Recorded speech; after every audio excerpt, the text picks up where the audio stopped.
Hello दोस्तों, मैं अर्जुन मिश्रा आपका लर्न इंग्लिश विद अर्जुन में वेलकम करता हूं। तो हम लोग जो इस वीडियो में देखने वाले हैं ये देखने वाले हैं पास्ट एंड डेफिनिट टेंस के बारे में। अब पास्ट एंड डेफिनिट टेंस में ऐसा क्या है जो हमें देखना है। तो सबसे पहले यार कहते हैं ना कि कोई भी जब बड़ा मकान बनता है या मंजिला बनता है ना, तो उसका जो फाउंडेशन होता है, उसकी जो बेसिक नींव पड़ती है वो बहुत मजबूत होनी चाहिए। यानी कि उसका बेस जो होता है ना वो मजबूत होता है, जिससे जो फाउंडेशन बनती है उसे बनाने में कितना भी मंजिला बनाओ दिक्कत नहीं होती। तो उसी तरह हमारे जो ये है ना, जो हम टॉपिक पढ़ रहे हैं उस टॉपिक का अगर हमें फाउंडेशन क्लियर है तो हमें उस पर कितने भी टफेस्ट जो पॉइंट आएंगे, जो हमें और लॉजिकल वेज आएंगे, उन्हें पढ़ने में आसानी होगी। तो इससे पहले हमें क्या पढ़ना है, इसमें जो सिंपल तरीके के, जो आसान तरीके के उनके स्ट्रक्चर हैं, उनमें कौन सी हेल्पिंग वर्ब यूज़ होगी, कौन सी मेन वर्ब यूज़ होगी और कैसे उनके स्ट्रक्चर्स बनेंगे। हम अगर बात करें उनके अफर्मेटिव में, उनके सिंपल सेंटेंसेस, नेगेटिव सेंटेंसेस और इंट्रोगेटिव में जो दोनों टाइप के सेंटेंसेस बनते हैं। जैसे हम लोगों ने देखा है, एक तो हमारा बनता है नॉर्मली जो क्वेश्चन वर्ड टाइप के बनते हैं और दूसरा बनता है येस नो टाइप का। तो इन सभी को हम देखने वाले हैं इस वीडियो में और कवर करने वाले हैं। तो चलिए हम लोग देखते हैं। तो उससे पहले जस्ट हम लोग देखते हैं और इससे पहले मैं इसे इरेज कर दूं। तो देखो, जैसे हम लोग जो इस वीडियो में देखने वाले हैं वो है पास्ट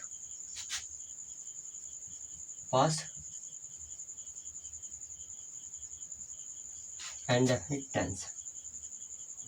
अब देखो, मैं इससे पहले आपको एक इन्फॉर्मेशन बता देता हूँ। इससे पहले मैंने एक वीडियो लेक्चर दिया है जिसमें हमने ये देखा है पास्ट, यहाँ पे हम लोग पास्ट एंड डेफिनिट के बारे में देख रहे हैं। उसमें मैंने पूरे प्रेजेंट टेंस को कवर किया है और यहाँ आप देख सकते हो उसमें मैंने और वीडियोज़ बनाई हैं जिसमें मैंने प्रेजेंट टेंस के बारे में पूरा डिटेल में आपको बताया है। तो इस तरह से जो हम लोग टॉपिक्स देख रहे हैं, जैसे हम लोग पास्ट का देख रहे हैं, तो पास्ट एंड डेफिनिट ऐसा नहीं है जो बेस पढ़ेंगे। इसके अलावा जो इसमें जो एप्लीकेशंस हैं इनके, यानी कि जो इनके हम कहाँ से एरर्स निकालते हैं, जहाँ से हमारे पास एरर्स आते हैं, या लॉजिकल वे हैं या कॉन्सेप्चुअल जो तरीके हैं कि कैसे हम पास्ट एंड डेफिनिट टेंस को यूज करते हैं, और वहाँ से जहाँ से क्वेश्चंस आते हैं एग्जाम में, वो उन सभी को पढ़ने के लिए पहले हमारा बेस होना बहुत ज़रूरी है। क्योंकि कई सारे हमारे दोस्त ये हैं ऐसे हैं जिन्हें ये भी नहीं पता है कि पास्ट एंड डेफिनिट टेंस हम कैसे पहचानें, कि वो पास्ट एंड डेफिनिट टेंस कैसे है और उसका नॉर्मल ट्रांसलेशन कैसे करें। तब तो आएंगे ना कि हमें जो कॉन्सेप्ट रिवाइज करने हैं उन सब के बारे में इसके बाद हम लोग देखेंगे। तो अब पास्ट एंड डेफिनिट टेंस के बारे में हम लोग देखते हैं।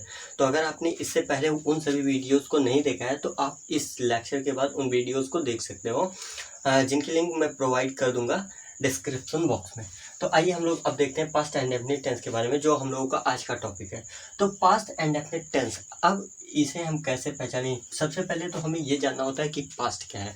तो पास्ट ऐसा होता है ना, जैसे कि ये मान लो प्रेजेंट है, तो प्रेजेंट के जस्ट जो ये प्रेजेंट बीतता जा रहा है, मान लो इस पॉइंट पे प्रेजेंट है, ठीक है। तो कभी इस पॉइंट पे ये प्रेजेंट रहा होगा, कभी इस पॉइंट पे रहा होगा, लेकिन जब ये देखो ये इस लाइन को क्रॉस करते हुए इस पे पहुंचा, इसे क्रॉस करके इससे पहुंचा, एट द मूवमेंट हम लोग जिस पर्टिकुलर टाइम पे खड़े हैं ये भी तो प्रेजेंट है। अब जो जो मैं बोलता जा रहा हूँ ये जस्ट पास्ट बीतता जा रहा है। अभी जो बोला पास्ट, जस्ट एक सेकेंड पहले पास्ट। तो ये जो पर्टिकुलर मूवमेंट है, यानी कि जो प्रेजेंट होता है ना, बीता हुआ प्रेजेंट ही हमारा क्या बन जाता है, पास्ट बनता है। तो अब इसमें हम लोग जैसे यहाँ पे देख लिए कि पास्ट किन्हें कहेंगे। मान लो ये अगर हमारा प्रेजेंट है, तो जो ये प्रेजेंट बीतता हुआ आ रहा है, तो ये सभी जो टाइम है ये हमारे क्या बन गए, पास्ट, ठीक है। तो अब अगर ये टाइम हमारे पास बन गए तो अब हम इन्हें इसी तरीके से पहचान सकते हैं। और पास्ट के अब हम ट्रांसलेशन देखने वाले हैं हम कि कैसे उनके ट्रांसलेशन होते हैं। तो सबसे बेस जो होता है पास्ट एंड डेफिनिट टेंस में, किसी भी सेंटेंस का, यानी कि आप पहले तो इसकी ये समझो कि हम लॉजिकल वे से हम इसे समझ कैसे सकते हैं कि ये पास्ट एंड डेफिनिट टेंस में इसका ट्रांसलेशन करना है। तो मान लो कोई एक्शन आपको दिया होगा और वो पर्टिकुलर एक समय, यानी कि एक समय में होगा और एक पर्टिकुलर टाइम के लिए होगा। मान लो जैसे कि मैं कहता हूँ देखो, मैं कहता हूँ आई डन माई वर्क, ठीक है। तो अब देखो यहाँ पे क्या है, आई डन माई वर्क, यहाँ पे इसका मतलब क्या है, मैंने अपना काम किया। क्या आप यहाँ पे क्या करोगे, यहाँ पे अगर इसका हम लोग मीनिंग निकालें, मीनिंग कैसे निकाली जाती है, देखो मैंने किया था अपना काम, ठीक है। मैंने किया था अपना काम। तो अब इसमें देखो कैसे करोगे, मैंने किया था अपना काम। अब देखो इस सेंटेंस से हमें ये पता चल रहा है ना कि जो एक्शन हुआ है वो पर्टिकुलर केवल एक टाइम के लिए, ऐसा नहीं है कि वो हमारी कोई हैबिट है। जैसे हम लोगों ने प्रेजेंट टेंस में क्या देखा था, उसमें हैबिट को शो करते थे कि मैं स्कूल जाता हूँ, तो यानी कि देखो जाता हूँ यानी कि पर्टिकुलर वो क्या है, कंसिस्टेंसी वाले वर्क हैं, हैबिट वाले वर्क हैं, रूटीन वाले वर्क हैं। जैसे कि रूटीन में होता है हम स्कूल जाते हैं, तो अगर स्कूल आप जा रहे हो तो इसका मतलब उस पर्टिकुलर मूवमेंट पे तो नहीं जा रहे हो, बट अगर देखा जाए तो आप जाते हो यानी कि एक लंबे टाइम में, यानी कि फ्रिक्वेंटली वाइज। जैसे कि ये मान लो एक एक्शन है, फिर यहाँ पे बंद होगा, फिर डैश डैश, फिर यहाँ से स्टार्ट होकर इस पे बंद हो जाएगा, फिर इस पे यानी कि इस पे, ठीक है। इस तरीके से हम लोग चलते हैं। बट पास्ट में जो होता है, पास्ट में इस तरीके से होता है हमें कि पास्ट जो भी एक्शन होता है वो पर्टिकुलर केवल एक टाइम के लिए होता है, यानी कि वो कोई हमें ना तो हैबिट शो करता है ना तो रूटीन कोई शो करेगा। उसके लिए अगर हमें पास्ट में किसी हैबिट को यूज़ करना है, बताना है, तो उसके लिए हम अलग तरीके से सेंटेंसेस बनाते हैं। तो अगर मान लो पास्ट इंडेफिनिट में कोई सेंटेंस लिखना है या कहीं हम कैसे पहचानें, तो जो पास्ट में एक पर्टिकुलर टाइम पे कोई एक्शन हुआ होगा वही हमारा क्या बनेगा, पास्ट इंडेफिनिट। तो चलिए अब हम लोग देखते हैं इसका हम स्ट्रक्चर्स कैसे बनाएंगे। स्ट्रक्चर जस्ट इसके लिए आप इसे नोट कर सकते हो। इसमें नोट करने लायक ये है कि आप सेंटेंस नोट कर सकते हो, आप ये ग्राफ बना सकते हो। तो चलो हम लोग देखते हैं अब आगे हमें क्या पढ़ना है। इनके जो स्ट्रक्चर बनते हैं उसे हम कैसे बना सकते हैं, जो इनका परफेक्ट स्ट्रक्चर है उन्हें हम कैसे बना सकते हैं। देखो क्योंकि हमें कोई भी चीज़ करनी होगी उनका तो हमें जानना होगा ना। जैसे देखो हम जब बचपन में कोई भी डिसाइड करते हैं किसी भी काम को करने के लिए, तो उस डिसीजन को हम स्ट्रक्चर वाइज करते हैं ना भाई, कि हमें इस तरीके से आगे अपने काम को करना है। ऐसे तो नहीं है कि हम केवल डिसीजन ले लेते हैं, इसके बाद कहीं भी घूम रहे हैं, टहल रहे हैं। डिसीजन लेने के बाद हम क्या करते हैं, टाइम वाइज टाइम उस काम को अपने कंप्लीट भी करते हैं। उसी तरह अगर हम पास्ट इंडेफिनिट टेंस ले रहे हैं, ठीक है, तो अब इनके जो स्ट्रक्चर होंगे उनके कोई तो वे होंगे जिस तरीके से हम बनाते होंगे।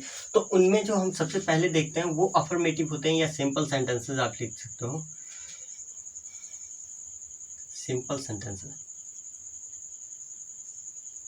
देखो अब सिंपल सेंटेंसेस जो पास्ट इंडेफिनिट टेंस के सिंपल सेंटेंसेस के हम क्या यहाँ पे देख रहे हैं, स्ट्रक्चर। आप यहाँ पे स्ट्रक्चर अगर देख लेते हो तो कितने सारे सेंटेंसेस आए आप कर सकते हो। बट अगर आप यहाँ पे केवल कुछ सेंटेंसेस देखोगे तो सेंटेंसेस से आपको स्ट्रक्चर तो पता नहीं होगा। अगर मान लो आपको स्ट्रक्चर नहीं पता होगा तो आप नहीं बना सकते हो, बट अगर आपको स्ट्रक्चर पता है तो बड़े आसानी से बना सकते हो। इससे पहले भी मैंने जैसे पास्ट एंड जो प्रेजेंट इंडेफिनिट वाले पे हमने वीडियो बनाई थी, या प्रेजेंट पूरे प्रेजेंट है, तो हमने वहाँ पे स्ट्रक्चर यानी कि सेंटेंसेस के जो स्ट्रक्चर होते हैं उनके बारे में हम लोग डिस्कस किया है कि स्ट्रक्चर बनने के लिए सबसे पहले हमें जरूरी क्या होता है, सब्जेक्ट। और इसके बाद हमें क्या चाहिए होती है, जो हमें एक्शन को बताए, एक्शन को हेल्प करने वाली हेल्पिंग वर्ब, जो कि उस टाइम फ्रेम को बताती है किस टाइम में हुआ है। तो हेल्पिंग वर्ब हमें चाहिए होती है। इसके बाद हमें चाहिए होती है मेन वर्ब, यानी कि जो एक्शन हो रहा है वो कौन सा है। इसके बाद हमें क्या चाहिए होता है, एक कॉम्प्लीमेंट चाहिए होता है, ऑब्जेक्ट चाहिए होता है। और इसके बाद हम अकॉर्डिंग टू किस टाइप का सेंटेंस है उसके अकॉर्डिंग हम लोग क्या करते हैं, उसमें फुल स्टॉप लगाते हैं। जिस हिसाब से वो सेंटेंस होता है उसमें हम उसी तरह के लगाते हैं। अगर इंट्रोगेटिव होता है तो क्वेश्चन मार्क लगेगा। आप लोग ये सब बेसिक टर्म्स हैं जिसे आप आई होप जानते होंगे। तो हम लोग अब देखेंगे सिंपल सेंटेंसेस का कैसे हम बना सकते हैं। तो इसके लिए सबसे पहले आप क्या करोगे, सेम यहाँ पे मैंने क्या बताया, सब्जेक्ट। तो आप सबसे पहले सब्जेक्ट लिख लो। अब देखो अब हम जो है simple sentences past indefinite tense की बात करें। अब simple sentences past indefinite tense में आप कैसे यहाँ पे क्या यूज करोगे, हेल्पिंग वर्ब। मैंने कहा यहाँ पे हेल्पिंग वर्ब, तो हेल्पिंग वर्ब के रूप में आप क्या यूज करोगे मैंने, और देखो अब यहाँ पे हेल्पिंग वर्ब क्या यूज करोगे। सबसे बड़ी बात आती है कि सिंपल प्रेजेंट इंडेफिनिट टेंस में हेल्पिंग वर्ब क्या यूज करोगे। देखो तो प्रेजेंट इंडेफिनिट टेंस को केवल शो करने के लिए जानते हो वर्ब की हमारी सेकेंड फॉर्म क्या होती है, ये अपने आप में भरपूर होती है। हम कह सकते हैं अपने आप में ये पूरा एक हमें मीनिंग देती है, जिस कारण से हमें हेल्पिंग वर्ब की ज़रूरत नहीं पड़ती। जैसे देखो मैंने अपने जो वर्ब वाली वीडियो है उसमें मैंने ये बात क्लियर की है कि जो किसी भी जो वर्ब होते हैं, वर्ब का जो बेस फॉर्म होता है, फर्स्ट फॉर्म होता है, वो हमें रिप्रेजेंट करता है प्रेजेंट। प्रेजेंट को रिप्रेजेंट करता है, यानी कि अगर कोई भी वर्ब की फर्स्ट फॉर्म लिखी है तो वो हमें रिप्रेजेंट करती है प्रेजेंट को, और अगर वर्ब की सेकंड फॉर्म है तो वो हमें रिप्रेजेंट करती है पास्ट को, ठीक है।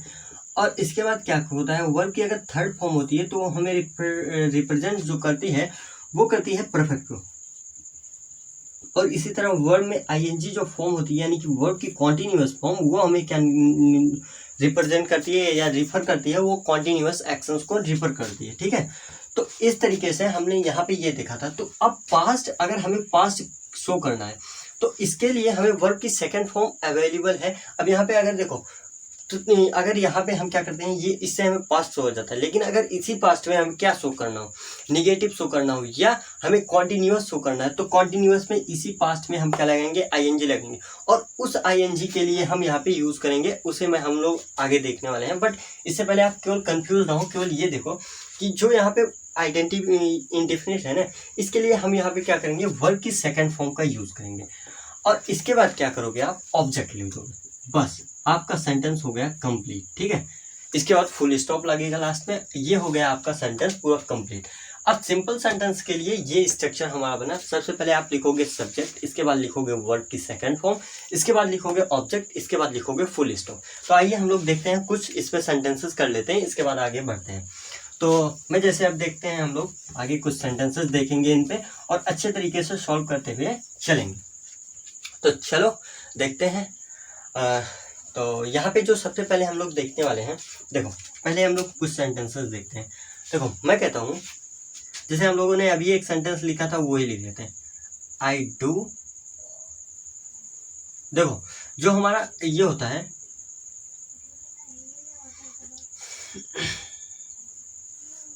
देखो यहाँ पे हम लोग पहले कर लेते हैं, आई वेंट देयर। तो अगर यहाँ पे आई वेंट देयर लिखते हैं हम, तो यहाँ पे क्या है, ये वर्ब की सेकंड फॉर्म है। अब देखो यहाँ पे हम कैसे इन्हें जान सकते हैं कि कौन कैसा फॉर्म है। मान लो अगर यहाँ पे है गो, अब गो में यहाँ पे गो है, वेंट है, गॉन है, गोइंग है, और इसके बाद जो आता है एक होता है गोज। ठीक है, तो इतनी फॉर्म्स हम जानते हैं। अब इसमें मैंने कहा क्या कहा था, ये हमें रिप्रेजेंट करेगा प्रेजेंट को। इसके बाद जो हमारा ये वेंट है, यही तो रिप्रेजेंट कर रहा था हमारे पास्ट को। जो हमारा ये वेंट है, यही तो हमारे पास्ट को रिप्रेजेंट कर रहा था। गॉन जो है, ये हमारी परफेक्ट फॉर्म को रिप्रेजेंट कर रहा था। अब यहाँ पे जो वेंट है, ये हमें क्या रिप्रेजेंट कर रहा है, पास्ट। ठीक है, तो अगर यहाँ पे कोई हेल्पिंग वर्ब नहीं आई, देखो मैंने क्या कहा था, हेल्पिंग वर्ब जो होती है वो हमें टाइम को रिप्रेजेंट करने के लिए आती है, कि किस टाइम पे वो एक्शन हुआ है।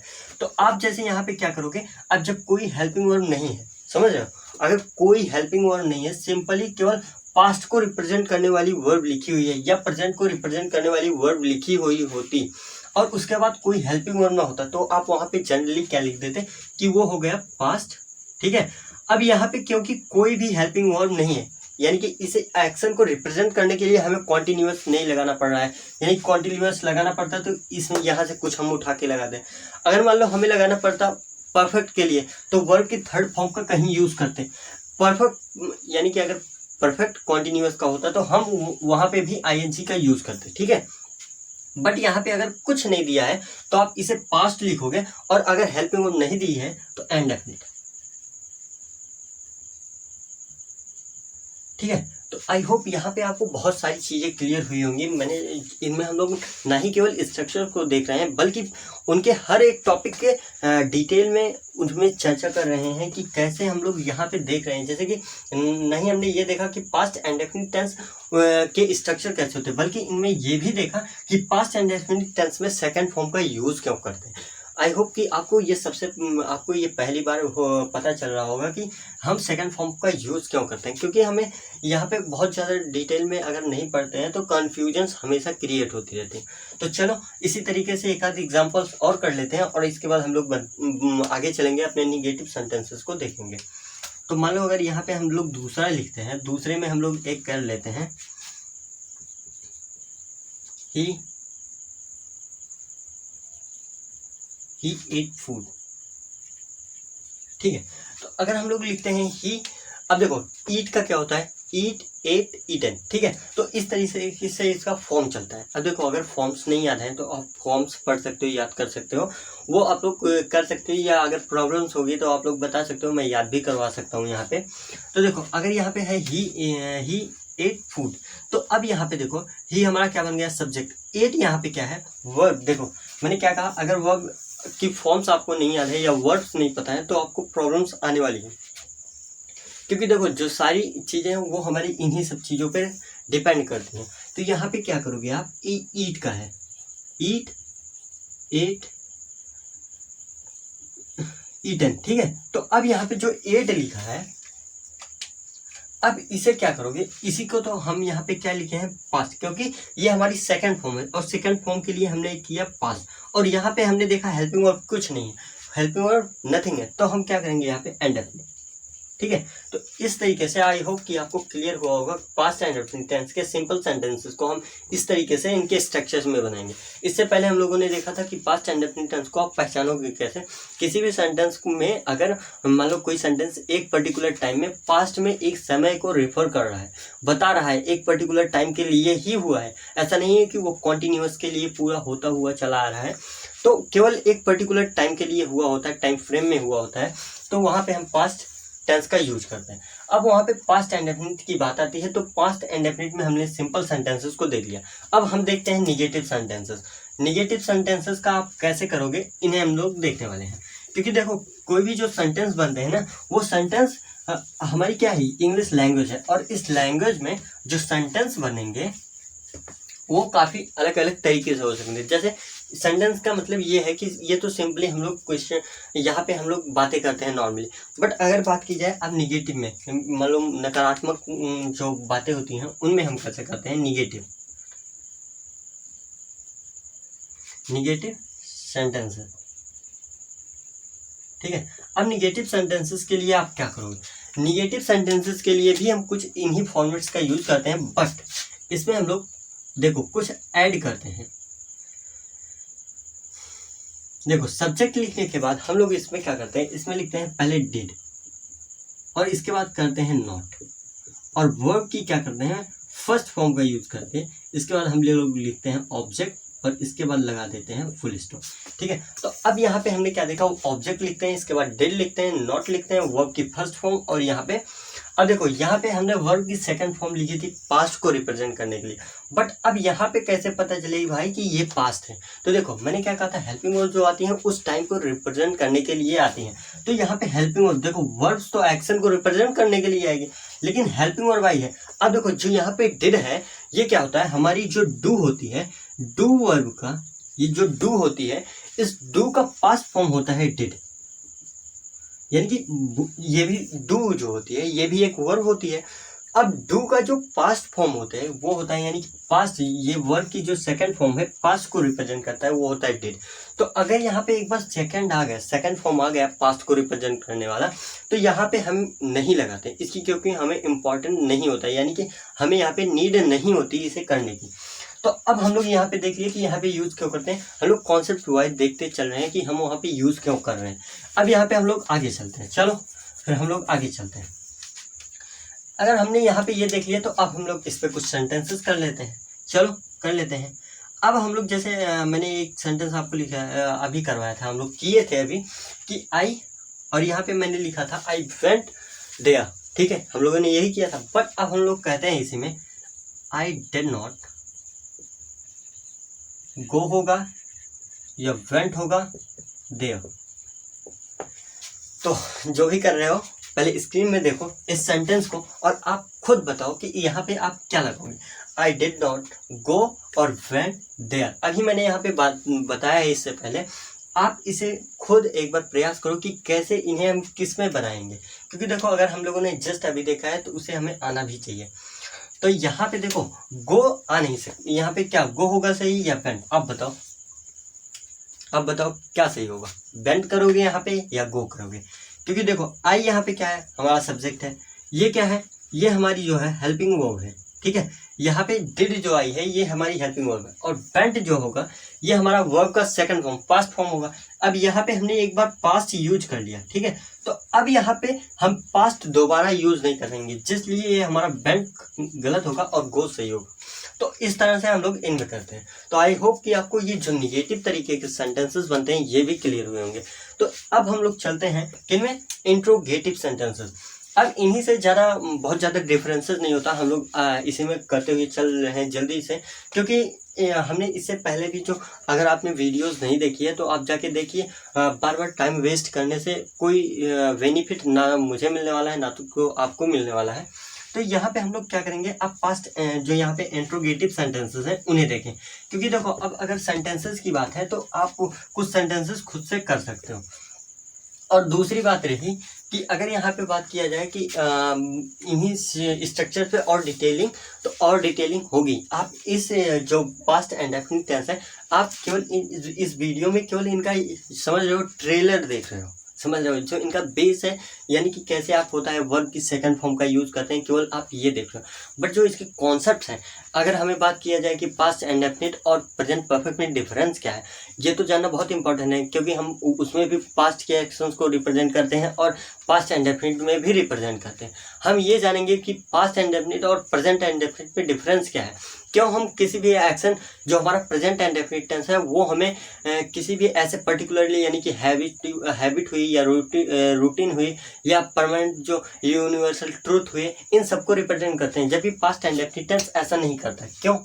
क्योंकि अगर बात की जाए भाई तो वही टाइम तो बीतता जा रहा है, तो इन सबको हम लोग बहुत डिटेल से करने वाले हैं। तो इससे पहले हम लोग देखते हैं इंट्रोगेटिव सेंटेंसेस के बारे में।